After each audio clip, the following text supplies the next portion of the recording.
तो शुरुआत में हम देखते हैं छोटे डैनी रैंड को, जो अपनी मोम के साथ हिमालय जा रहा था। वो लोग प्लेन में थे, मगर तभी अचानक उनके प्लेन में कोई गड़बड़ी हो गई, जिससे वो तबाह हो जाता है। इस हादसे में सब मारे गए थे सिवाय डैनी के, क्योंकि वो बच गया था। फिर दो मास्टर्स ने आकर उसकी जान बचाई और वो उसे खुफिया शहर में ले गए, जिसका दरवाजा हर 15 सालों के बाद खुलता है। फिर 15 साल वहाँ गुजारने के बाद वो वापस अपने शहर आता है और सीधा जाता है अपनी कंपनी में, जिसका नाम था रैंड कंपनी। सबको यही लग रहा था कि डैनी तो मर चुका है, इसीलिए कोई उसे नहीं पहचान रहा था। इसके अलावा न उसने ढंग के कपड़े पहने थे और न ही पाँव में जूते थे, तो इस वजह से धक्के देकर उसे वहाँ से निकाल दिया जाता है। वो जब दोबारा अंदर जाने लगता है तो गार्ड्स उसे रोकने की कोशिश करती है, जहाँ वो अपनी कुंग फू का इस्तेमाल करता है, जो उसने पिछले 15 सालों में सीखा था, जिससे वो उन गार्ड्स को हरा कर कंपनी के अंदर आ ही जाता है। यहाँ उसकी मुलाकात अपने सुतीले भाई और बहन से होती है। उन्हें देखकर वो काफी खुश हो जाता है और ये समझाने की कोशिश करता है कि मैं ही डैनी हूँ। 15 साल पहले जहाज तबाह वाला जो हादसा हुआ था उसमें मैं मच गया था, मगर वो लोग उसकी बात का यकीन नहीं करती और गार्ड्स को बुलवाकर उसे बाहर फेंकवा देती है। जहाँ डैनी बेघर लोगों के साथ पार्क में रहता है। हालांकि वो परेशान था, मगर फिर भी वो उदास नहीं होता, बल्कि अपने मोबाइल में गाने सुन रहा होता है। फिर अगले दिन वो अपने कुंग फू की प्रैक्टिस कर रहा था, मगर तभी एक लड़की उसे भिखारी समझकर भीख दे देती है। मगर जब डैनी उसे देखता है तो वो उसे काफी पसंद आती है, इसीलिए वो उसे बात करना चाहता है। उस लड़की का नाम कॉलिन था, जो एक चाइनीज लड़की थी और मार्शल आर्ट क्लास के पर्चे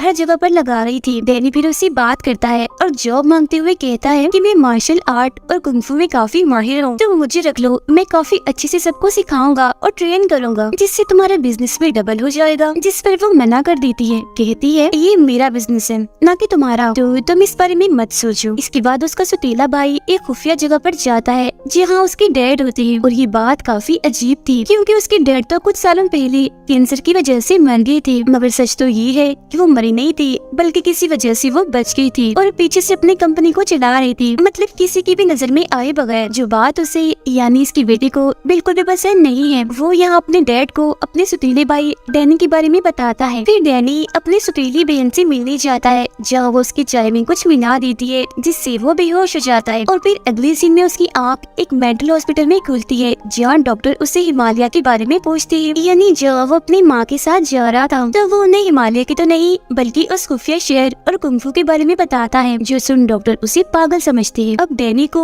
फोन करने की इजाजत दे दी जाती है, और क्योंकि उसके पास सिर्फ उस चाइनीज लड़की इन्हीं कॉलिन का ही नंबर था, तो वो उसी को ही फोन करता है और मदद मांगता है, मगर वो उसकी मदद करने, उसे छुड़वाने से साफ साफ मना कर देती है। फिर डैनी का सुतीला भाई कॉलिन के पास जाकर उसे एक पेपर पर साइन करने का कहता है, जिसमें लिखा था कि डैनी ने मुझे धमकी दी है मारने की, जिसके बदले मैं तुम्हें मार्शल आर्ट स्कूल के लिए बहुत सारे पैसे दूंगा, जिसके लिए वो साफ साफ मना कर देती है। अब इस सारी सूरत हाल पर उसे शक होता है, इसीलिए वो डैनी से मिलने जाती है। अब डैनी की सुतीली बहन को भी इस बात पर शक था कि यही असल डैनी है, इसीलिए वो उसे बहुत सारे बंडिस बेचती है, जो बचपन में हम खाया करते थे। डैनी उन बंडिस में से ब्राउन रंग के सारे बंडिस निकाल देता है, जो उसके बचपन की आदत थी, जो देखकर उसकी बहन को पता चल जाता है कि ये असली डैनी रैंड है। उधर डॉक्टर्स को भी लग रहा था कि ये असल डैनी है, मगर वो तो अभी भी बार बार उन मास्टर्स और खुफिया शहर की बातें कह रहा था, तो डॉक्टर्स को वो मशकूक लगता है, इसीलिए वो उसे यहाँ से जाने नहीं देती। ये सारी चीजें डैनी के सुतीले डैड भी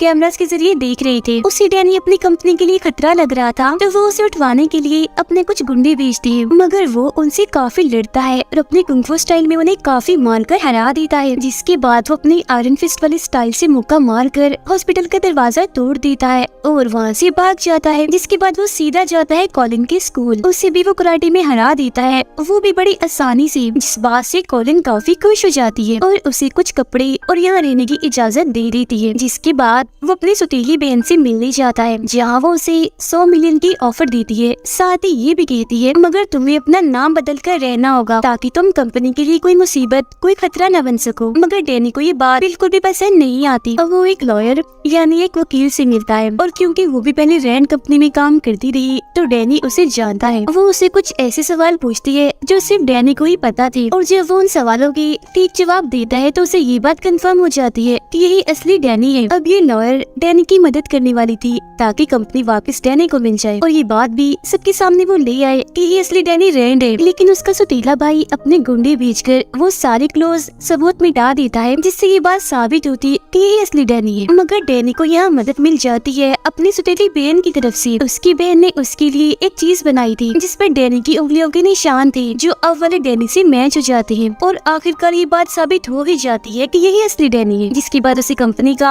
आधा हिस्सा मिल गया था और वो बन गया था रैंड कंपनी का मालिक, जिस वजह से उसे आलीशान घर और ऑफिस भी दिया जाता है। रैंड कंपनी एक काफी बड़ी कंपनी थी क्योंकि वो बहुत सारे बिजनेस करती है और दवाइयाँ भी बनाती है। वो लोग बिजनेस से बहुत सारे पैसे कमाती है जो बात डैनी को बिल्कुल भी पसंद नहीं आती। सारी सूरत हाल को देखते हुए वो दवाइयों की कीमतों में कमी कर देता है जो बात किसी को भी पसंद नहीं आती। अब उसका सतीला भाई अपने डैड से मिलने जाता है जहाँ डैनी भी उसका पीछा करता है, मगर वहाँ हर जगह पर सिक्योरिटी थी इसीलिए वो खिड़की के जरिए जाने लगता है। यहाँ उसकी भाई को गलतफहमी होती है इसीलिए वो उसे धक्का देता है जिससे डैनी बाहर जाकर गिरता है, मगर जब उसे होश आती है तो उसका सतीला भाई उसे गले से लगा लेता है और उस खुफिया जगह पर ले जाता है जहाँ उन दोनों के डैड थे। यहाँ डैनी उससे पूछता है, डैड आप जिंदा कैसे हुए? जिस पर वो कहते हैं, मुझे हैंड ने जिंदा किया था जो बहुत सारे खतरनाक निंजास का लीडर है। उन्होंने मेरा कैंसर का इलाज किया और बदले में मुझे ब्लैकमेल करके मेरी वफादारी ले ली। उसके साथ एक चाइनीज औरत मिली हुई है जिसका नाम मैडम गाओ है। जिसके बाद वो उसे रिक्वेस्ट करती है कि अब तुम हैंड से लड़ो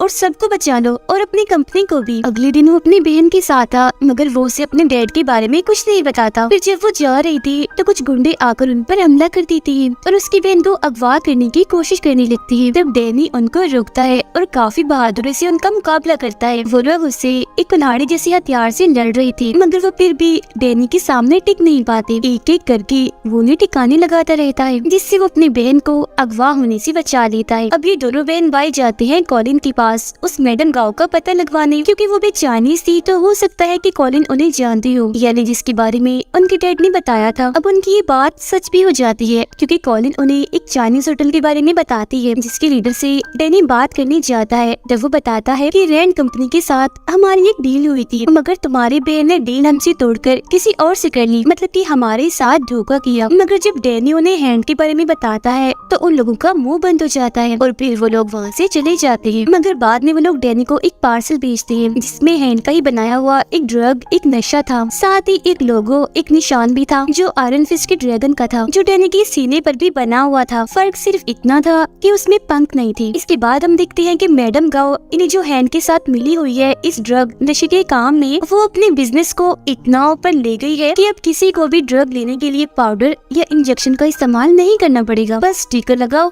और नशा ले लो। इसके बाद डैनी अपने भाई के पास जाकर उसे भी ये ड्रग नशे वाली बात बताता है, जो सुनकर उसका भाई कहता है, ऐसा करते हैं मैं कंपनी संभालता हूँ और तुम ये हैंड वाला, निंजा वाला, इन्हें ड्रग्स वाला मसला सुलझाओ। डैनी अब कॉलिन से मिलने जाता है जहाँ उसकी मुलाकात एक लड़की से होती है जो एक नर्स थी। इस वक्त वो कॉलिन से कराटे सीखने आई थी। डैनी उन दोनों को रात के खाने पर बुलाता है और उन्हें अपने साथ शामिल होने की ऑफर करता है, जिस पर वो दोनों मान भी जाती है और अब ये लोग मिलकर उस ड्रग की तलाश में निकल जाते हैं। वो लोग ड्रग्स हर जगह ढूंढते हैं जो उन्हें नहीं मिलते, मगर एक खुफिया जगह पर डैनी को एक केमिस्ट मिल जाता है और ये वही है जो ड्रग्स वाले स्टिकर बनाता है। डैनी उसकी गार्ड से लड़ता है जिस दौरान गलती से चाकू उस केमिस्ट को ही लग जाता है, जिसके बाद ये उस केमिस्ट को कॉलिन के स्कूल लाते हैं और क्योंकि उनके साथ वो नर्स थी तो वो उसकी मरहम पट्टी करके उसे बचाने की कोशिश करती है। केमिस्ट बताता है कि मैं ये ड्रग वाले स्टिकर इसलिए बनाता हूँ क्योंकि मैडम गाँव के पास मेरी बेटी है जिसे उन्होंने हॉस्टेज यानी बंदी बनाया हुआ है। अब डैनी मैडम गाँव से मिलने जाता है। इन्हीं वही चाइनीज औरत, ये दोनों पानी में हाथ डालकर वादा करती हैं कि हम दोनों लड़ाई करेंगे और जो भी हार गया वो चुपचाप हार मानकर ये शहर छोड़कर चला जाएगा। अब कुंफू की दुनिया में पानी में हाथ डालने वाला ये पक्का वादा होता है जिसे कोई भी नहीं तोड़ सकता। लड़ाई के पहले मैच में दो निंजास डैनी से लड़ने आते हैं। डैनी बड़ी तेज स्पीड से उनसे लड़ता है और अपने कुंफू का इस्तेमाल करके उन्हें हरा देता है। दूसरा मैच होता है एक लड़की के साथ जो उसे अपने जाल में फंसा कर जहर देने की कोशिश करती है, मगर डैनी उसकी चाल समझ गया था इसीलिए टांग मार कर वो उसे भी ढेर कर देता है, मतलब हरा देता है। अब तीसरा मैच एक रॉड वाले आदमी के साथ होता है जो काफी बहादुर था। वो रॉड की मदद से जैसे ही उस पर हमला करता है तो डैनी अपनी आयरन फिस्ट वाले स्टाइल में मुक्का मार कर उसके रॉड को तोड़ देता है। उसके हाथ में पीले रंग की रोशनी थी जो उसकी आयरन फिस्ट की पहचान थी। वो उसे फिर जैसे हराने वाला होता है तो मैडम गाओ उस हॉस्टेज लड़की को सामने ले आती है। वो कहती है, अगर तुम ना हारे और तुमने मेरे बंदे को हरा दिया तो मैं केमिस्ट की बेटी यानी इस हॉस्टेज लड़की को मार दूंगी। तब ना चाहते हुए भी डैनी को हारना ही पड़ता है, सिर्फ उस लड़की के लिए, जिसका मतलब ये था कि उस गांव ने अपना वादा तोड़ दिया था और पक्कीवादी वाली सारी बात बकवास है। अब डैनी को गांव पर इतना गुस्सा आता है कि उस पर हमला करने के लिए जाता है, मगर गांव कोई आम औरत नहीं थी, उसके पास भी शक्तियाँ थी जिनका इस्तेमाल करके वो डैनी को दूर फेंक के मारती है। अब तो अनजान लोग डैनी के डैड के पास आते हैं और उसकी उंगली काटने की कोशिश करते हैं, क्योंकि वो उसे इस बात की सजा देना चाह रही थी कि तुमने हैंड के बारे में डैनी को बता दिया। मगर उसके डैड यहाँ मुकर जाते हैं, कहते हैं मैं तो डैनी नाम की किसी इंसान को जानता तक नहीं और तुम उसे मेरा बेटा बना रहे हो। तभी इधर डैनी भी आ जाता है, जिसे देखकर उसके डैड फौरन उन गुंडों पर हमला कर देते हैं। डैनी भी इनसे लड़ता है और उन्हें मारकर अपने भाई को इनकी लाशों को ठिकाने लगाने का काम देता है। अब अगले दिन डैनी ने अपने सीनियर्स को एक खत देना था जो बहुत जरूरी था, मगर वो खत की बजाय उन्हें अपना लेक्चर देता है, जिसमें वो उन्हें उस खुफिया जगह जहाँ उसने बचपन गुजारा और मास्टर्स के बारे में बताता है। तब इस बात से गुस्सा होकर सीनियर्स उन तीनों बहन भाइयों को ही कंपनी से हटा देती है। इस बात से डैनी की बहन को काफी बुरा लगता है और वो कंपनी के लिए लड़ना चाहती थी, जबकि उसका भाई तो छुट्टियों पर जाने का प्लान कर रहा था। लेकिन जब वो अपना बैंक अकाउंट देखता है तो वो जीरो था, क्योंकि उसके डैड ने उसके सारे पैसे ले लिए थे ताकि वो यहाँ से कहीं न भाग सके। उसे इस बात से काफी गुस्सा आ गया था, इसीलिए अपने डैड पर चाकू से हमला कर देता है और उन्हें उसी गटर में फेंक देता है जहाँ डैनी के कहने पर गुंडों को फेंका था। अब डैनी को अपने डैड पर ही शक होने लगा था, इसीलिए वो उनके बारे में छानबीन करता है, जिससे उसे पता चलता है कि उसके डैड की चाइना में एक कंपनी है जो भी हैंड चला रहा है। जिसके बाद वो प्लेन के जरिए चाइना पहुंचकर सीधा उस कंपनी में आ जाती है। यहाँ पर मैडम गाओ भी थी। अब कॉलिन एक औरत के साथ बड़ी जबरदस्त तलवारबाजी कर रही थी, जिसके अंदर बार बार कॉलिन ने उसे हरा रही थी। डैनी भी एक आदमी से लड़ता है और उसे काफी मारता है, फिर वो उन्हीं की तलवारों को उनमें ही घुसाकर मार देता है। उन सबकी लाशों को देखकर डैनी समझ जाता है कि मेरी मॉम की मौत की जिम्मेदार गाओ ही है, इसीलिए पायलट को ड्रग दिया था, जिससे प्लेन उसे संभला नहीं और वो तबाह हो गया। ये जानकर तो डैनी को इतना गुस्सा आ गया था कि वो अपने आयरन फिस्ट वाली अंदाज में जोर से दरवाजे पर मुक्का मारता है। वो सीधा जाता है मैडम गाओ के पास और अभी उसे होस्टेज बना लेता है, मतलब कि उसे पकड़ लेता है। अब 3 दिन के बाद गटर में हलचल होती है, जहाँ से जिंदा होकर डैनी और उसके सौतेली बहन भाई के डैड बाहर आते हैं, जो काफी अजीब लग रहा था कि पता नहीं जब से हैंड ने उन्हें ठीक किया वो तो जैसे अमर बन गई, मर ही नहीं रही थी। वो बाहर आकर सीधा जाते हैं अपने बेटे यानी डैनी के भाई के पास और उसे कहते हैं मैंने तुम्हें माफ कर दिया, अब तुम भी मुझे माफ करके सुलह कर लो। मगर वो नहीं मानता, यानी वो अपने डैड से सुलह नहीं करता। तब उसे मजा चखाने के लिए उसके डैड उसकी गाड़ी में ड्रग्स रख देते हैं, जिससे पुलिस उसे पकड़ लेती है। वो ड्रग्स लेता रहता था तो मेडिकल रिपोर्ट से भी ये बात साबित हो ही जाती है कि ये ड्रग उसी का है। वो पुलिस को काफी समझाने की कोशिश करता है कि ये मेरे डैड की जान है, वो मुझे फंसा रही है, मगर कोई भी उसकी बात का यकीन नहीं करता, क्योंकि उसके डैड की तो काफी साल पहले कैंसर की वजह से मौत हो गई है और वो तो जेल में हो गया था। इसीलिए उसके डैड अपनी बेटी को अपने काम के लिए इस्तेमाल करते हैं, उसे अपना राज भी बता देती है, जो सुनकर वो हैरान तो थी मगर काफी खुश हो गई थी, क्योंकि उसे लग रहा था कि मुझे मेरे डैड मिल गए, मगर वो उसे सिर्फ अपना मकसद निकलवाना चाहती थी। डैनी ने मैडम गाओ को कॉलिन के स्कूल में कैद किया हुआ था। कॉलिन की हालत काफी खराब हो जाती है, क्योंकि उसे जहर की एक गोली लग गई थी और ये वही जहर था जिसे गाओ भी इस्तेमाल करती है। कॉलिन मरने ही वाली थी, मगर तभी इधर एक डॉक्टर आकर उसका इलाज करता है और मरने से उसे बचा लेता है। ये डॉक्टर दरअसल एक कॉलेज में प्रोफेसर भी था और इसने ही कॉलिन को कुंफू सिखाया था। यहाँ हो और डैनी दोनों कुंफू करने लगती है और फिर डैनी को भी अपने कॉलेज में प्रोफेसर बनने के लिए कहता है। अब डैनी को गाँव से पता चलता है कि ये डॉक्टर ठीक नहीं है, क्योंकि ये भी हैंड के लिए काम करता है। ये सुनकर डैनी को काफी अजीब लगता है, इसीलिए वो उनके सिस्टम को चेक करने जाता है, जहाँ उसे बहुत सारे कंप्यूटर्स मिलते हैं। उसे समझ नहीं आता कि ये यहाँ क्यों है, मगर वो ये सोचकर उन्हें तोड़ने लगता है कि ये हैंड की हैं तो बुरे ही होंगे। मगर तभी इधर वही डॉक्टर आ जाता है, कहता है ओ पागल,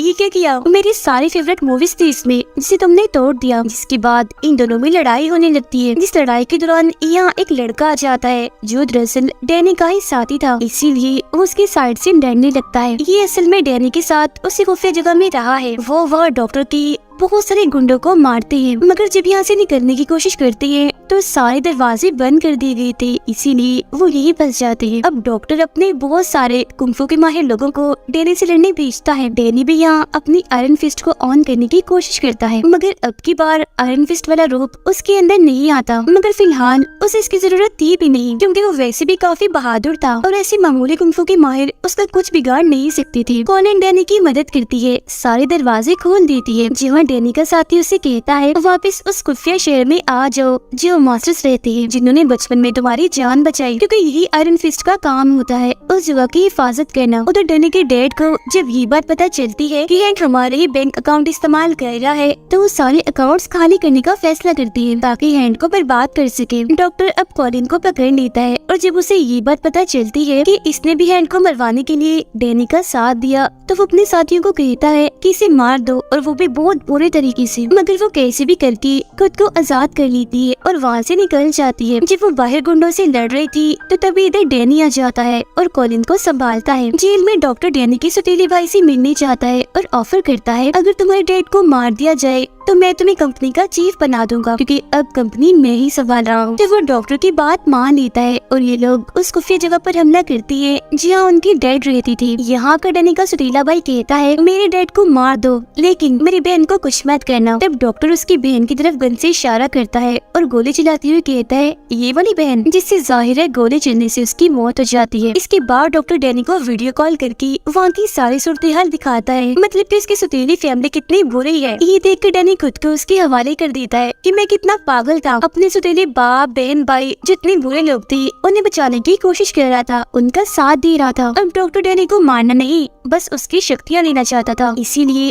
वो उसे अपने साथ लेकर जा रहा होता है। मगर तभी इधर डैनी का साथी आकर उसकी जान बचा लेता है। वो सभी गुंडों से काफी लड़ता है। कॉलिन और डॉक्टर के बीच भी काफी लड़ाई होती है। हालांकि वो उसकी स्टूडेंट थी, मगर फिर भी वो जीत जाती है और डॉक्टर को हरा देती है। लेकिन वो डॉक्टर को जान से नहीं मार पाती, क्योंकि उसके अंदर भी सुपर हीरो जैसी ताकतें हैं। मगर तभी इधर डैनी का साथी आकर डॉक्टर के सीने में चाकू मार देता है और कहता है तुम इसकी स्टूडेंट हो इसलिए नहीं मार रही, मगर मेरा इसी कोई वास्ता नहीं है। अब डैनी का वो साथी वापस उसे उसके साथ चलने का कहता है, मगर वो जाने से मना कर देता है, इसीलिए दोनों के बीच थोड़ी बहुत लड़ाई होती है। मगर फिर बाद में उनके बीच ये फैसला होता है कि हम यही इसी शहर में ही रहेंगे। मगर जैसे ही वो पीछे आते हैं तो देखती है कि डॉक्टर की लाश वहाँ नहीं है, वो गायब हो गई है। अगले सीन में कॉलिन और डैनी साथ में ही थे। तभी उसके पास उसके सौतेले भाई का मैसेज आता है जो कहता है जल्दी करो यहाँ से निकलो। अब इससे पहले वो कुछ समझ पाता तभी कुछ कमांडो आकर इन पर हमला कर देते हैं, मगर यहाँ दोनों ही अपनी कुंफू की महारत का इस्तेमाल करके सभी को काफी मारते हैं और आखिरकार बच जाते हैं। अब यहाँ पता चलता है कि हैंड और कोई नहीं बल्कि डॉक्टर था, मगर क्योंकि वो तो मर गया था इसलिए कंपनी संभालने वाला कोई नहीं था। लेकिन फिर सबको हैरान करते हुए यहाँ वापिस ही डैनी का सौतेला बाप आ जाता है। जी हाँ, बिल्कुल वो मरा नहीं था, बल्कि हमेशा की तरह दोबारा से जिंदा हो गया था और सारे उल्टे कामों के पीछे उसका ही हाथ था और वो खुद भी हैंड के साथ मिला हुआ था। सारी सच्चाई जानने के बाद डैनी अपने सौतेले डैड जो असली विलन था उसे लड़ने चाहता है, मगर वो भी चुप बैठने वाला कहाँ था। उसने भी सारी तैयारी की हुई थी डैनी को रास्ते से हटाने की, मगर इसके बावजूद भी डैनी ऑफिस की खिड़की तोड़कर अंदर आ ही जाता है, वो भी अपने आयरन फिस्ट वाले रूप में और बिल्कुल वैसे अंदाज में। पीछे से कॉलिन डैनी के सौतेले भाई को मारने जाती है, मगर वो बच जाता है क्योंकि ठीक वक्त पर वो पीछे मुड़ गया था। अब यहाँ डैनी अपनी फुल ताकत का इस्तेमाल करके जोर से अपना आयरन फिस्ट वाला मुक्का जमीन पर मारता है, जिससे सारे लोग और टूटे हुए शीशे के टुकड़े हवा में उड़ने लगते हैं। उधर डैनी के भाई को भी अपने डैड के खिलाफ सबूत मिल गए थे। उनका सौतेला बाप जब वहाँ से भागने की कोशिश करता है तो डैनी उसका पीछे करता है। जी हाँ, दोनों एक दूसरे से पाइप के जरिए लड़ते हैं, जिसके बाद डैनी उसे एक तीसरी पाइप में घुसा देता है, मतलब पाइप उसकी आर पार कर देता है। वो जान से नहीं मरता क्योंकि उसके अंदर भी सुपर हीरोज वाली शक्तियाँ थी। जिसके बाद डैनी यहाँ से जाने लगता है, लेकिन क्योंकि उनका बाप विलन है तो वो पीछे से डैनी पर गोली चलाता है, मगर वो अपना आयरन फिस्ट वाला हाथ आगे करके गोली रोक देता है। इसी बीच उसका भाई आकर अपने डैड को गोली से शॉट कर देता है, जिससे वो नीचे जाके गिरता है और वो दोबारा से जिंदा ना हो जाए इसलिए लोग उसे जला देते हैं। जिसके बाद सब कुछ ठीक हो जाता है। डैनी के सौतेले भाई को कंपनी वापस मिल गई थी और अपने जालिम धोखेबाज बाप से उसकी जान छूट गई थी। डैनी की सौतेली बहन को हम देखते हैं जो मरी नहीं थी बल्कि उस गोली से जिंदा बच गई थी और अब वो डैनी के साथी के साथ थी। उनके उनके पास ही डॉग भी बैठी थी जो उनकी बातें सुन रही थी। अब हम डैनी को देखते हैं जो कॉलिन के साथ मास्टर की उसी खुफिया जगह पर जाता है ये चेक करने के लिए कि सब ठीक है ना, मगर वहाँ उसे अपने बहुत सारे मास्टर्स की लाशें मिलती है जो देख उसे बहुत बुरा लगता है। और बस इधर ही सीजन 1 खत्म हो जाता है।